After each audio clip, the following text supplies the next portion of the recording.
Hey everybody, welcome to the Good Friday tournament where we had 8 blue belts fight it out to determine who is the best on this given day of these given 8. So let's get right into it. We had Mike and Amith kicking it off. Mike got a hold of a front headlock on Amith. He drags him down.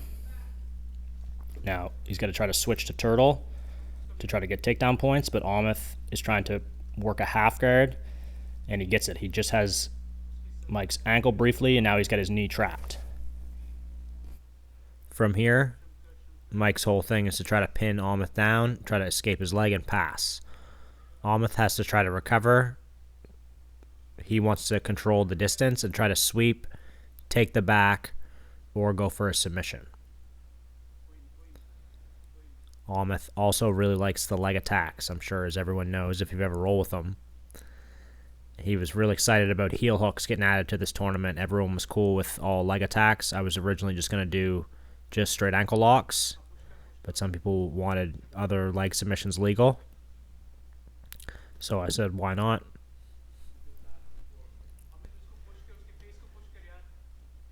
And you'll see Mike fighting to control Amith's elbow. See how he's posting on his arm, on his elbow, or on his tricep? He's always trying to open the elbow to make Amith weak. Open up space so he can try to come across with his knee over into mount or into side control, which, if he's able to hold it for 3 seconds, would score him points. Amith has to try to get up onto his side. He's got to try to recover this arm, put it into better position, try to get back to a knee shield. Mike's doing a good job of pinning Amith down. He's fighting hard to get that leg out. He's got a hand posted on the thigh. That's going to be good to try to work that foot out. He's got to slowly walk that up. Now he's looking to pummel that left butterfly hook in. Just like that. Now he's going to try to pop that foot out and go to mount. Amith is going to try to fight hard to not let him do that. He recovers the half guard. He's got to really pay attention and try to keep that knee trapped. Now Amith's playing with his half guard open here. He doesn't have his ankles crossed. He's a little bit lazy with that left leg, and that let Mike slide through into side control. And that's going to put him ahead on the scoreboard 3-0. So Amith got a little bit lazy with his leg positioning, and Mike was able to take advantage. Let's see if Mike can lock up a submission from side control. I think he's going to try to wear Amith out. Oh, Amith was able to recover the half guard there. Mike right away is trying to deal with the lock of the half guard, trying to push it below his knee. He's trying to use his foot and trying to cross face. Amith has to try to fight a little bit harder to try to recover the position and try to use that knee shield.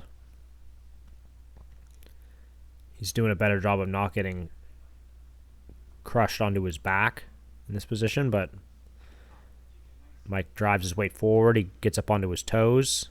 It's going to put more weight onto Amith. And now he did some nice leg pummeling there to pass the half guard again. So that's going to give him another 3 points for the guard pass. He tries to go over to mount, but it looked like Amith was able to catch the foot. Amith could try to go to deep half guard here, but Mike could also try to go to the back. He looks like he has a nice gift wrap. Looks like he's trying to get a submission here. Trying to get the forearm across the neck. Trying to get a choke. Mike has a comfortable lead on points here, so he doesn't have to do anything crazy. He can really take his time, take advantage of this good position. The pressure's on Amith at this point to try to fight hard and get out of here and get on the attack. He hasn't had much offense yet in this match. But these guys are pretty evenly matched. They both started training in 2019. Fairly close to each other.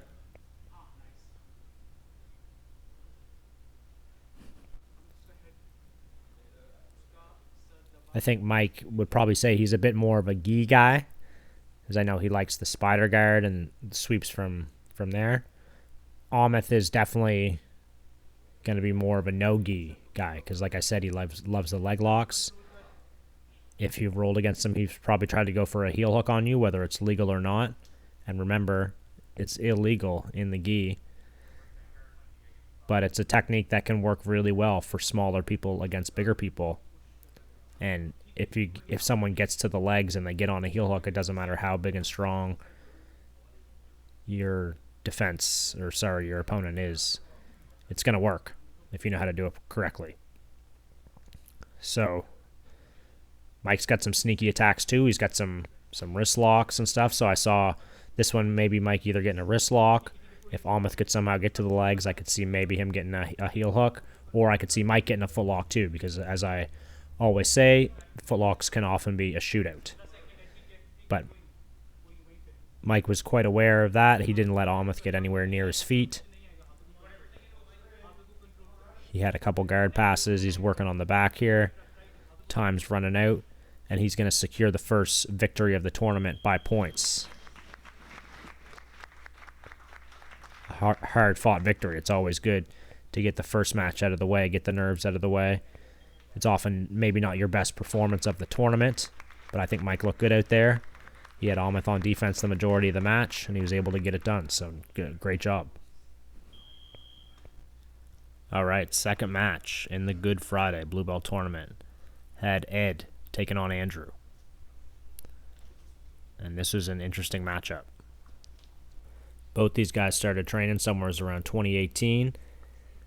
Ed's going to go for the takedown. He likes to wrestle, get on top. He's going to want to get on your back and try to take you out with the rear naked choke.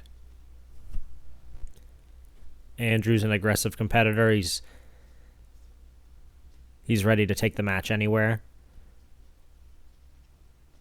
And his favorite move is the arm drag. He likes to hit that from the close guard.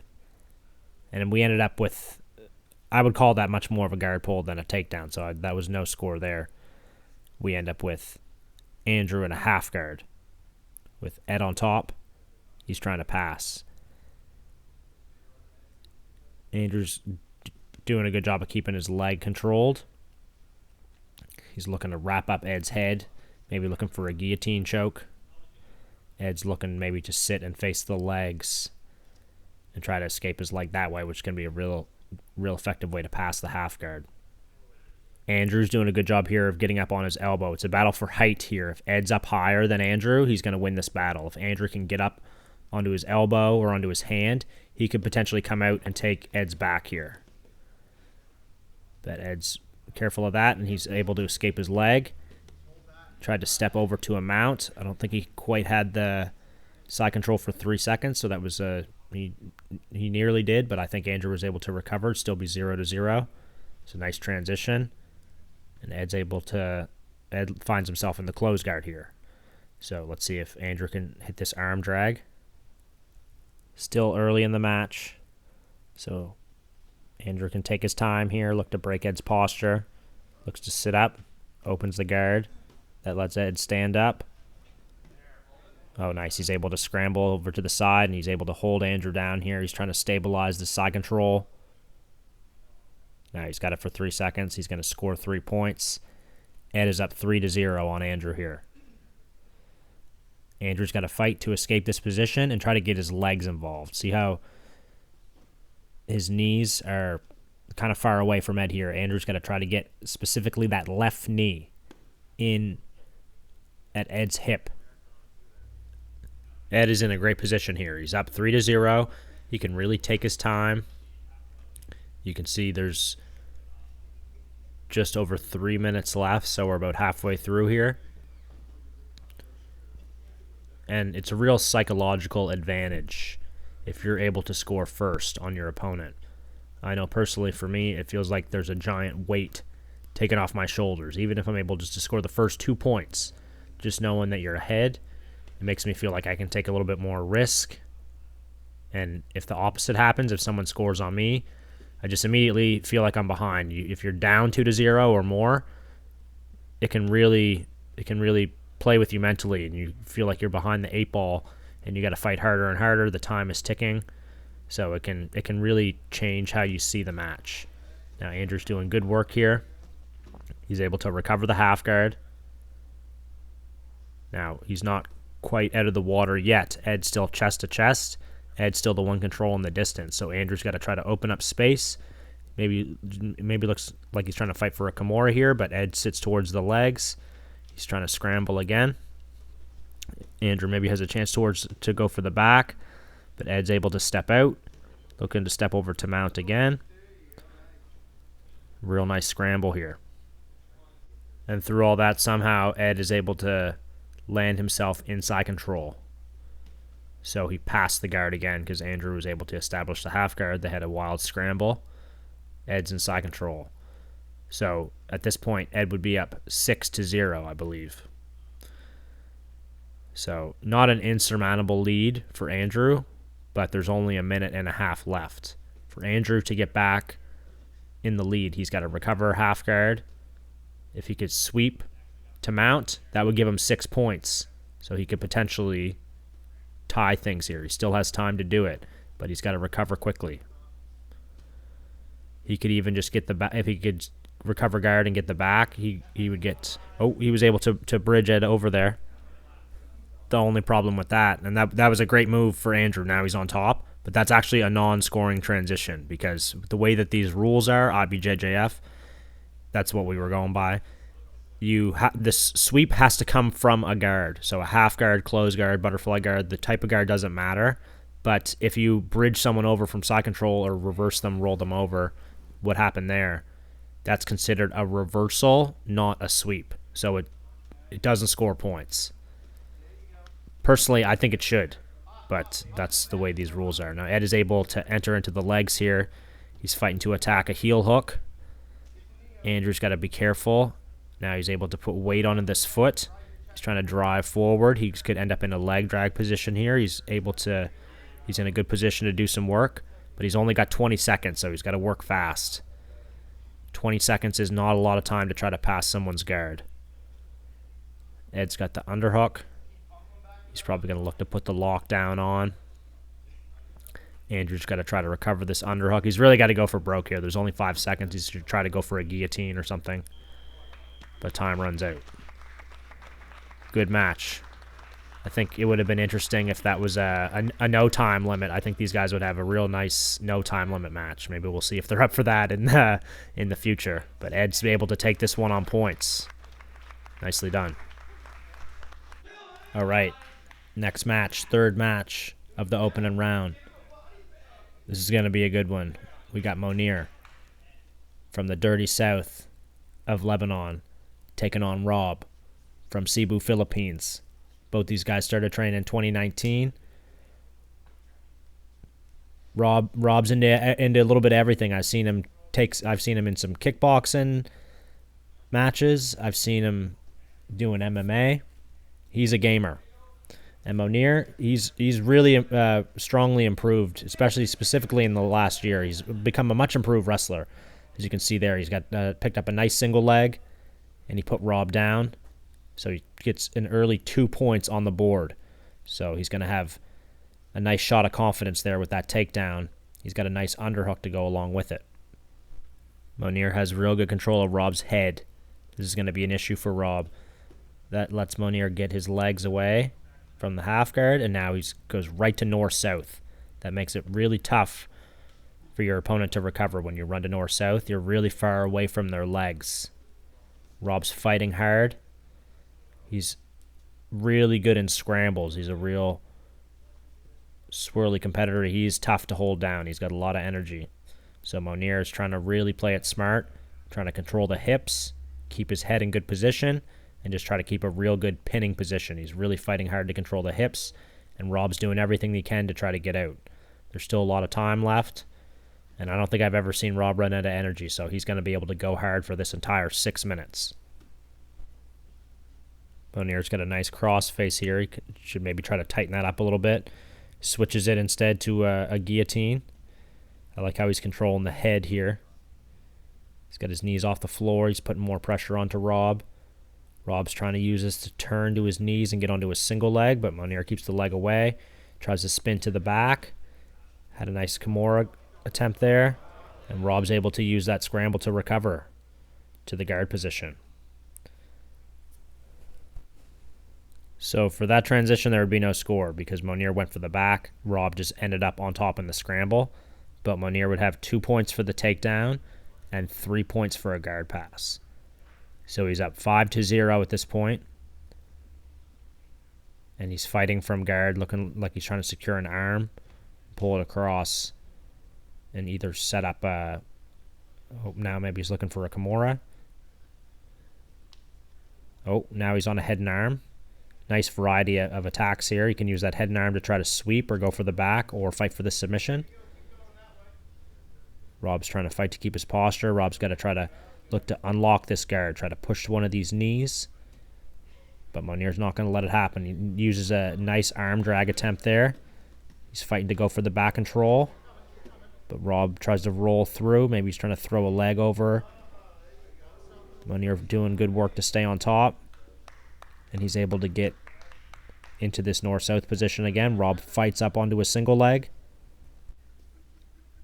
So because Monier started on bottom there and he's now on top, and he started in closed guard, he would get points for a sweep. I don't know if Rob had the guard on long enough. If he had it on for 3 seconds and Monier passed, then he would get another 3 for the pass, but I don't know. He might only had the 2 for the sweep. Not sure. Chris Bright, you really got to throw those points up like you mean it, bro. Can't tell if you're. I can't always tell if you're giving points or not. Now Monier's fighting to control the hips.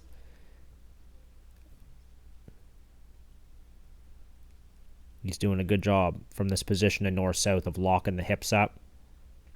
The north-south choke is a really popular attack from here. Also, Kimuras are available from north-south. Back takes, arm locks, and you can also use it to transition back to side control. Rob's best bet from here. The bridge is good. He's got to try to use his hands a bit more effectively. If he could try to post his hands on Monier's hips and try to bridge or try to kind of swing his legs back and forth to create momentum, he could try to get up to his knees like he did before and then try to get right onto his single leg or immediately sit back to guard once he's on his knees. As he tried to turn to his knees there, Monier tried to go for the back. And now he's doing a good job of riding up. Now he's able to get one hook in. Now he's on the Kimura.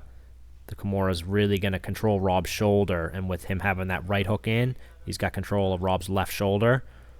Rob's in a tricky spot here. Now it looks like Monier's trying to attack the neck, but he's also fighting for the control because he wants to try to get his points here. But he played that smart and he got up into mount. Now he's going to score 4 points for the mount. And he's in a great position to try to work. Rob's trying to bridge. He's fighting his hardest to get out of there. Monier's got a chance to go for a triangle choke. Rob goes to stand up. Monier's going to look to control the head, but Rob's able to shake it off. Now he's immediately got Monier stacked. He could try to look for a stack pass, but Monier's able to get his legs back in the equation and get a half guard. He's got to be careful of this left arm position. Rob's looking to go for a guillotine from top half guard. That's a good attack for him.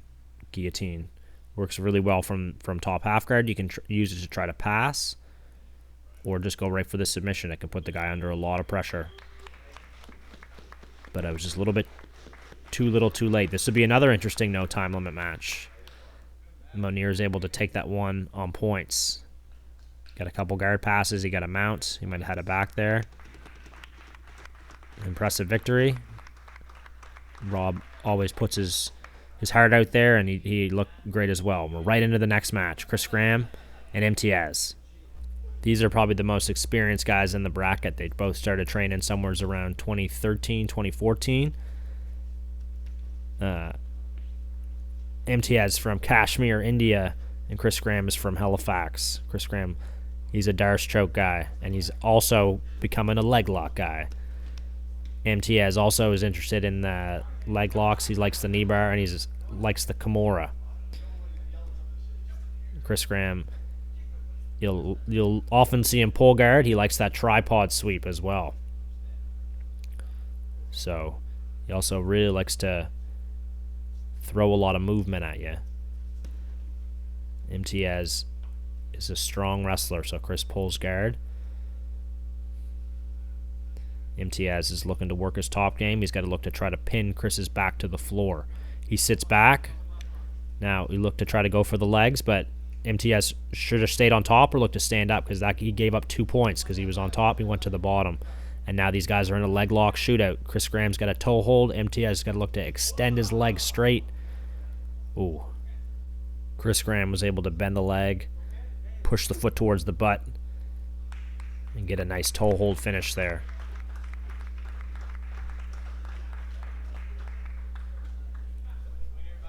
MTS is a warrior. I'm sure he'll be back soon. Chris Graham was able to get a quick submission victory in that one. So we got our first semifinal, second match for both of these guys, Mike and Ed. They had their first match probably no less than 10, 15 minutes ago. And this is a real tournament feel when you go somewhere, as if you have a decent-sized bracket, you know, more than 3 or 4 people. If you have probably at least 8, you could have up to 3 matches in a day, and potentially half hour, 45 minutes, or maybe even less, depending on if there's a lot of submissions. So I think that's the best part for these guys, is to get a feel. Unfortunately, not everybody can win, but at least 4 of these guys are going to get to experience having 2 competition matches, and 2 of them are going to get 3 all the way to the finals. So that's kind of the whole point of this. So it's interesting how your second match of the competition, personally, I feel like you've got some of the nerves out. Mike gets a nice guard pull there. I feel like you get some of the nerves out. So to me, I feel a little bit looser. I feel like my best competition matches in a given day are matches like 2 through to 4, depending on how many matches I have. But I feel like a lot of times my first match isn't always my best stuff. Sometimes you can feel real sharp. And I think personally all these guys brought their best effort on this day. They all looked really good. Mike's throwing some nice guard play at Ed here, and Ed's doing a good job of keeping posture. He's not getting dragged into anything. We're still early on here, less than 2 minutes in. Mike's doing a good job controlling the head. But yeah, as I said, getting multiple matches in this intense scenario, and even though this is an in-house tournament, your mind tricks you into thinking it's real, into thinking it's the real deal, like you're at a real tournament. And it's good because getting this type of cardio and experience, the tournament cardio, is different than just regular training when you're just rolling. I feel like it's a little bit easier to get more rounds in a training class than it is for a tournament competition. Usually people get a lot more tired a lot faster in competition. So it's something you got to practice. And I'm very willing to throw all these guys into the fire of competition, and they're doing well. As you know, too, the more tired that you get, the more efficient that you're going to have to be with these positions. So Mike really has to try to get the most that he can out of this guard position. So there's nothing wrong with him tying up Ed here and trying to hunt for something. He should be looking sweep or back take. You can start with a 2-on-1 wrist grip. Maybe he was thinking about a scissor sweep there. Should always be looking to try to break Ed's posture down. Ed's got to try to unlock the guard. He can take his time as well. There's no points on the board yet. Mike posts a foot on the hip. He's climbing that leg up. Tried to go for the arm bar. Ed was able to rip his arm right out of there and run to side control. He did a real good job his first match of stabilizing side control and getting the 3 points. He did the same thing here. Mike's got his frames in, though, so he's able to take a little bit of the weight off.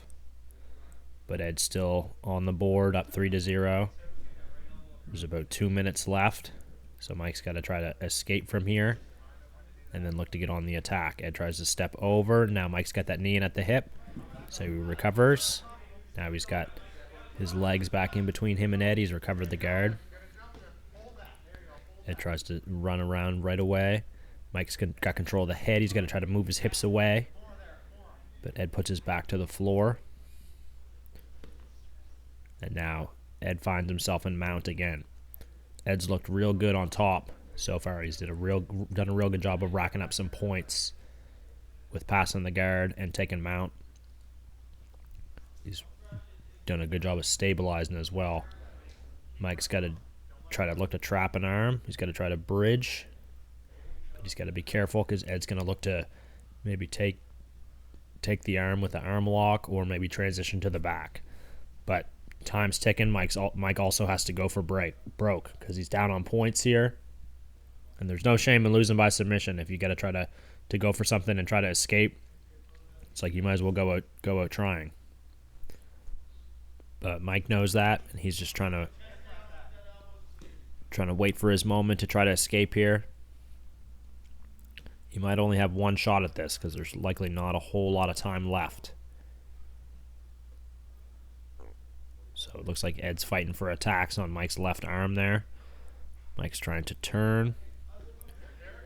He goes to turtle. Ed's maybe trying to transition to an arm lock there, but Mike's able to get his head up higher than Ed's, and he's able to get on top.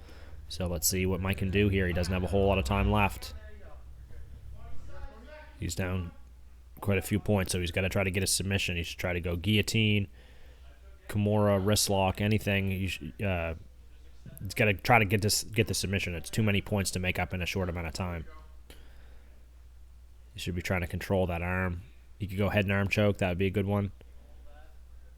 Now would be the time for like a quick submission attack. And he's trying his best. He looks like he's climbing for the head and arm, but he runs out of time. Ed takes that one on points.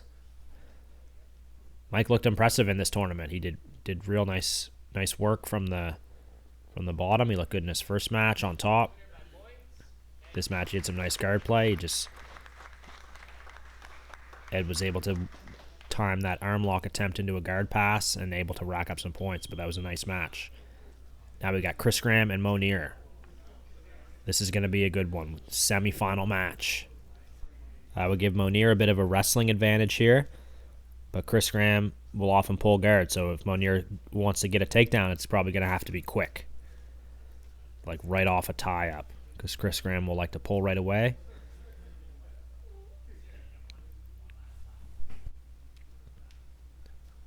Both guys looking for a grip. Chris Graham gets the collar tie, pulls guard. There it is. Now, it's going to be the classic battle of Monier is going to play the strong wrestler, and Chris Graham is playing the guard player looking for the sweep. So Monier's going to try to get around these legs. He did a real nice job with Rob in his first match going to north-south. Now he's got good control of Chris's leg, but Chris is doing a good job of keeping his knees and his feet in between Monier. Monier's got to he can't let those feet stay attached to him. He's got to constantly push those feet away. Try to clear the legs, try to climb above the knee line. Chris Graham has his left knee in there. That's causing Monier problems. He's got to try to clear that out of the way. Chris Graham, he's got a nice collar tie. He can maybe look to push Monier's head down lower than his and go guillotine. Looks like he's fighting for a Kimura here. Monier likes that Kimura too, and you can always counter a Kimura with a Kimura. So let's see if we see that tricky attack. Monier's in good position here. He's got his head in good position, but he's got to be mindful of that left elbow. He doesn't want Chris Graham able to open it up and crank on his elbow. It's going to really tire his shoulder out. He's got to try to close that left elbow. It might be in his interest to try to get onto a cross face here, try to climb up that body. He's trying to get by the knee shield. He's trying to do it by raising his hips. He's got to be careful here. He might get turned over. Chris Graham had a nice attack on the shoulder. Now he's got one butterfly hook in with that left butterfly hook, trying to straighten Monier's arm. But Monier comes forward. He's able to shake that one off. Chris Graham's trying to do a reverse arm lock. Again, Monier's able to shake it off and turn his arm, take the pressure off. He's got to be careful of his head position here. Chris Graham could go for a guillotine, but Monier is able to avoid it. Settles back into half guard, but Chris Graham still has that left knee shield in. Nice technical battle so far. No score yet, but I think you can see. Well, Chris Graham had quite a short match in this first go. Monier went the whole time, so both of them have good cardio though, so maybe they're both fresh. But like I said in the last match, the deeper that you go, the more matches that you have, the more that you got to get the most out of each position and really try to be efficient. Monier's got to try to climb up on top of that knee. You could also look to hug the legs together, squeeze the knees together, and try to pass. Chris Graham keeps him busy with that Kimura attempt. Now he transitions to a closed guard for the first time. Let's see what he can do from here. Tries to go guillotine again. He's got control of Monier's arm. Now he's got the... Oh, beautiful. Very nice sweep. He hooked under the leg. He caught Monier's weight coming forward, and he was able to reverse Monier right over to mount. So in that situation, that scores 2 for the sweep and 4 for the mount. So it's not over by any stretch for Monier. But now he's got some work to do. He's got to fight to get out of here. And Chris Graham, he's got a nice lead. He's in a great spot to look for a submission. When I get to mount, that's really when I'm looking to slow the match down. And the earlier it is, the better for me when I'm in mount, because I want the guy to try to waste some energy, and I want to slow things down. Now Monier did a nice job of posting on the hips, but Chris Graham did a nice job of transitioning right to side control and right into a Darce choke. And now he's on that tight. He's got those elbows squeezed together. Now Monier trapped him in half guard. That was a mistake. He should look to try to get away from him and try to get the elbow away from the shoulder. But it's a little bit too late.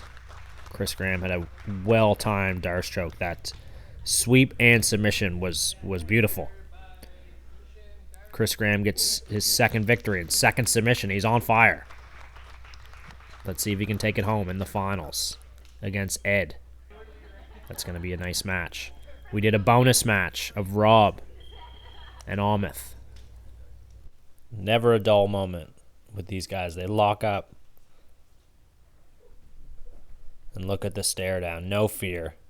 No fear.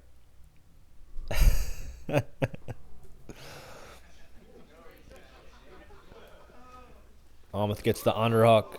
He drives forward, but Rob's able to reverse him and put him down, put his back on the floor. Now Amith tries to wrestle up, but Rob's a master of the scrambles. He's fighting really hard. He's able to escape his leg briefly there. He stays on top.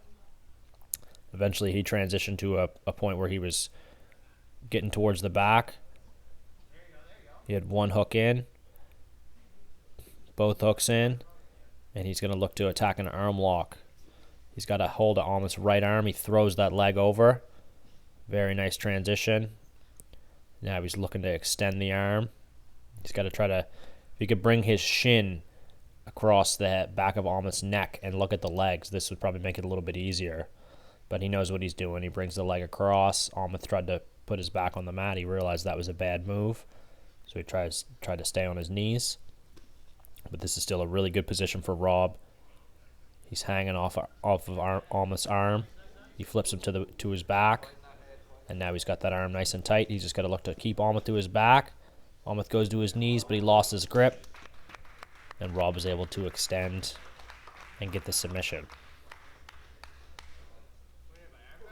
Beautiful armbar finish for Rob.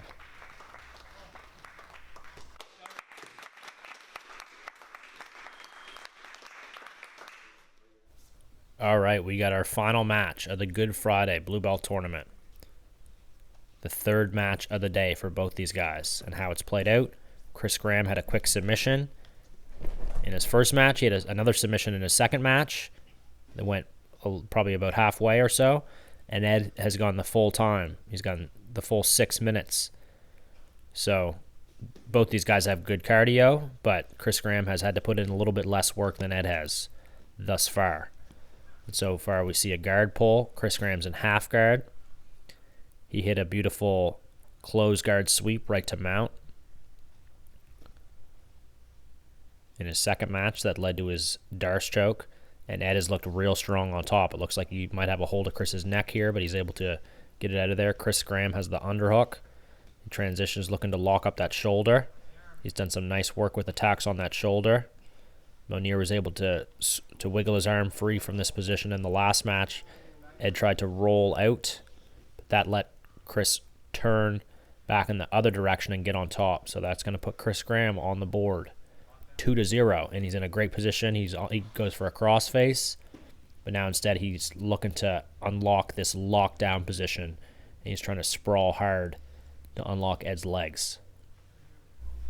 Ed has to try to fight and either push Chris's head to the side, or maybe sit up and try and attack a guillotine. He's got to try to get Chris's attention away from his sprawl right now. As if all of his weight and his focus is on the sprawl, those legs are eventually going to open up. So he should try to shove those shoulders and push his head. It looks like those legs are slowly opening, and Chris Graham's running to the side. Nice step over. He wraps the legs up with his right arm. He walks in close, and now he's stabilized in side control. Has it for 3 seconds. So Chris Graham's up 3-0 in the finals, but still quite early in the match. Ed turns to his knees, so now he's in turtle. No points there. Chris Graham still on the offense, though. Ed still is forced to play defense, just over 2 minutes in. Chris has a good opportunity to try to secure the back here. Ed's really got to be on his game, on his defense. See them fall over to the side. Chris Graham should be focused on the seatbelt, especially anytime they fall over to the side here. If they're just turtle, he should try to break Ed down to a hip with his right arm. He's got good pressure on top here. Nice switch around to the other side. He puts Ed's hips to the floor and throws a hook in. That was a nice move by Chris to start to break Ed down. Now he's got a good chance if he can pull him over to the other side like so. That second hook goes in. Now Chris has his 4 points for the back, but he doesn't have it for too long. Ed's able to quickly escape and recover the half guard, but I do believe that Chris Bright gave Chris Graham the 4 points there. So I think it's 7-0. Not a crazy lead. You can get that back if you can get on a roll on offense. But getting back on offense is the issue right now. Ed's been stuck on defense. So he's got to try to do something to try to turn the tide in his favor. Now he's got an underhook. This could be it. Chris Graham goes for the reverse crossface. Ed's doing a good job of not letting his head be controlled. Ed's able to lock the lockdown up again. And you're probably going to see Chris Graham try to do the same thing that he did last time. Lock those hands low on Ed's body, start to sprawl out and try to walk around that leg. Secure side control again. He steps over. Now Ed rolls away a little bit faster this time. He's trying to get to turtle, but Chris Graham's trying to slow him down. He tries to throw the hooks in. Looks like he's maybe thinking about a body triangle. Ed's trying to bring his back towards the floor. Chris Graham switches to mount. Ed's trying to trap a foot into the half guard. Chris Graham's going to look to secure the back here. And in this transition, this is when Ed should give a big burst of energy and really try to fight hard to get out. He's down on points, so his best bet in this scenario, try to get out, go for a leg. He's got to try to go for a submission. There's probably not enough time for him to secure enough points to get the victory. So if I was in his corner, I'd say try to create some space, try to find a way to enter the legs. But it's going to be tough. Chris Graham's stuck to him like glue thus far in this match. He's done a great job, and all his matches have not given his opponents any space. He's been all over them. Takes Ed over to the far side. He traps the arm. Ed's in danger here, but Chris has to try to get a hand across the neck. Tries to come back up on top. They got close to the wall, so they reset. Back in the middle. Now not much time left. Chris Graham top half guard. Ed needs his submission to win. Chris Graham just needs to hold on for 30 seconds. And both these guys looked great in this tournament. They had some exciting matches. Chris Graham was just a little bit fresher of the two here. He was able to get his attacks off a little bit quicker, put Ed on defense, and he built up a nice points lead. He had 2 submissions in his other matches, so he had some good momentum going into this one. And the time ticks off. And that's it. Chris Graham takes this one on points. Awesome job by both guys. And, in the round robin tournament, Chris Graham didn't quite have the results that he wanted. He had a couple tough losses, but it just goes to show you any given day, anybody can win. So congratulations and great job to everyone that participated. See you for the next one.